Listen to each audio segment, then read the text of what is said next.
Évangile de Jésus-Christ selon saint Marc.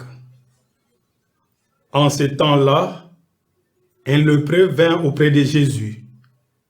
Il le supplia et tomba à ses genoux, lui dit, « Si tu le veux, tu peux me purifier. » Saisi de compassion, Jésus étendit la main, le toucha et lui dit, « Je le veux, sois purifié. » À l'instant même, la lèpre le quitta et il fut purifié.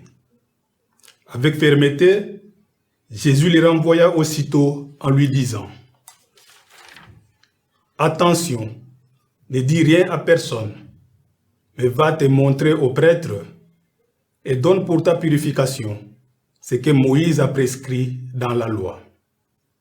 Cela sera pour les gens un témoignage. » Une fois parti, cet homme se mit à proclamer et à répandre la nouvelle, de sorte que Jésus ne pouvait plus entrer ouvertement dans une ville, mais restait à l'écart dans les endroits déserts. De partout, cependant, on venait à lui. Acclamons la parole de Dieu.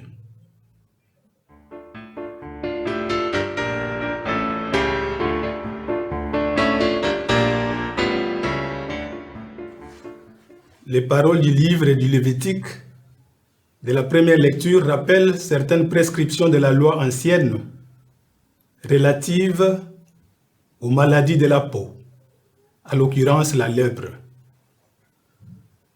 Il est écrit, on l'amènera au prêtre pour l'examen. S'il s'avère que la personne est atteinte, le prêtre la met à l'isolement pendant 7 jours, il portera le vêtement déchiré et les cheveux en désordre, il se couvrira le haut du visage, impur il criera, il habitera à l'écart. N'est-ce pas là un statut proche de celui d'un malade de Covid? Il y a un statut commun entre les deux maladies, celle d'autrefois la lèpre et celui d'aujourd'hui, la Covid-19. D'abord, elles sont contagieuses, puis elles excluent de la vie religieuse et sociale. Mais Jésus ira à l'encontre de cette conception des choses. Il touchera, guérira un lépreux et le réintégrera dans la société. Par contre, le malade guéri par son comportement exclura Jésus d'entrer ouvertement dans une ville, nous dit l'Évangile. 2 moments du récit de l'Évangile, le début et la fin, peuvent nous aider à comprendre comment Jésus-Christ réintègre dans la société les lépreux et comment ces derniers l'excluent d'entrer ouvertement dans une ville. Premier moment, le début du récit évangélique met en scène la rencontre entre Jésus et les lépreux.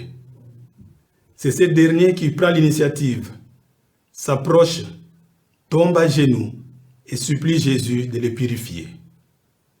Ainsi, en s'approchant de Jésus, les lépreux transgressent la loi, car il est écrit, « Toute personne atteinte de ce mal demeurera à part, sa demeure sera hors du camp. » À la vue et à la demande du lépreux, Jésus était mis aux entrailles. Il étend la main et les touche, transgressant ainsi l'interdit de la loi.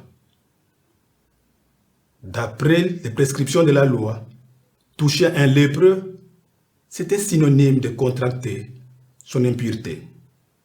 Or, non seulement Jésus n'est pas contaminé par la lèpre, mais le lépreux est purifié. Sa peau régénère.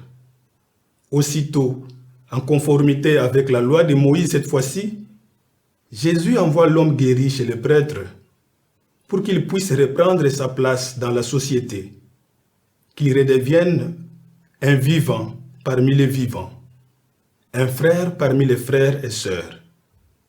Par cet acte, Jésus se montre résistant au système de classification sociale, à l'exclusion ou à la mise à l'écart, au rejet de l'autre parce qu'il nous dérange.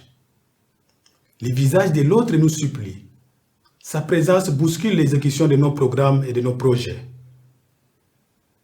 Qui sont pour nous ceux que notre société, que nous-mêmes traitons comme des lépreux? Sommes-nous capables d'identifier nos lèpres? Comme Jésus, si l'être humain compte avant tout, alors osons tirer les conséquences dans tous les domaines et toutes les conditions de la vie. Le deuxième moment est la fin du récit évangélique. L'homme purifié transgresse la consigne de silence imposée par Jésus. Attention, ne dis rien à personne. Ce n'est pas nouveau dans la première partie de l'évangile de Marc que Jésus impose le silence aux bénéficiaires ou aux témoins des miracles. À l'homme possédé d'un esprit impur, aux démons chassés, aux témoins du retour à la vie de la fille de Jaïr, jusqu'à ce qu'il pose la question aux disciples sur son identité. Pour vous, qui suis-je? Malgré l'interdiction de Jésus, non seulement les purifiés parlent, mais encore, ils proclament beaucoup et répandent la nouvelle. L'évangéliste Marc ne dit pas qu'il proclame la parole, la bonne nouvelle, mais il proclame beaucoup de choses. En raison de sa désobéissance, il n'est pas au service de la bonne nouvelle et ne peut difficilement être considéré comme une figure des missions de l'Évangile.